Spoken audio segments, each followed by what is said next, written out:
केन्द्र संबलपुर सरकार विभिन्न योजना करछन इटा गोटे डीएलओ लेबर ऑफिस আছে শ্রম अधिकारी काम আছে কিন্তু শ্রমিক মানकर काम नहीं विभिन्न समस्या नहीं आज लेबर डिपार्टमेंट का करबे तो आगामी दिन बहुत बड़ आंदोलन जबा सेति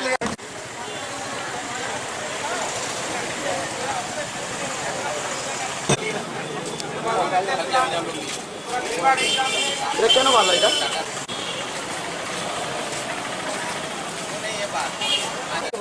एक्टिवा खुलाखुली मिछकथा मुझे रात 11 मत ऑफिस पाइबे आप रात 10 कौन सका 9 रु रात 10 जाए मत ऑफिस पाइबे ना ये बाहर लोक नौ टाटा आम ऑफिस कहीं नि बाहर लोक इनवल्व मैंने से क्या दौते कि आम ऑफिस 70 टका ओनली बार्षिक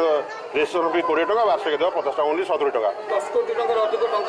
ना से सेल टैक्स अप्रूवाल हो 4.5 अन्य सब केवल 4.5 कोटी पड़ रही है सेल टैक्स अप्रूवाल पर रिलीज कर देव आम चेक लिखाई अलरेडी रही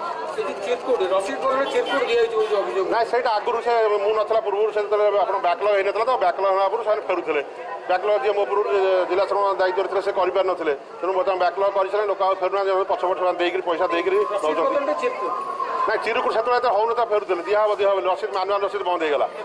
ଏବେ ଆପଣ ଅନଲାଇନ୍ ରିନ୍ୟୁଆଲ୍ ହେଉଛି ଆପଣଙ୍କର କେହି ଫେରୁନାହାନ୍ତି ଦେଖନ୍ତୁ ପଛପଟେ ଆମର କାଉଣ୍ଟର ହେଇଛି ଏବଂ ଯେଉଁ ସହାୟତା ରାଶି ଆସୁଛି ପ୍ରତି ଶ୍ରମିକଙ୍କୁ ସେଇଥିରୁ ମଧ୍ୟ 30-40% କିଛି ଲୋକ ଦଲାଲ ସେ ବାହାର ଅଭିଯୋଗ ହେଇଥିଲା ଆମ ପାଖରେ ନା ଆମର କର୍ମଚାରୀ କେହି ନାହାନ୍ତି ଆଉ ପାଇଲେ କାର୍ଯ୍ୟାନୁଷ୍ଠାନ କୌଣସି କର୍ମଚାରୀ ଇନଭଲ୍ଭ ନାହାନ୍ତି ଆମର ଯଦି ପାଇବେ ନିଶ୍ଚିତ କାର୍ଯ୍ୟାନୁଷ୍ଠାନ ଗ୍ରହଣ କରାଯିବ ଇମିଡ଼ିଏଟ୍।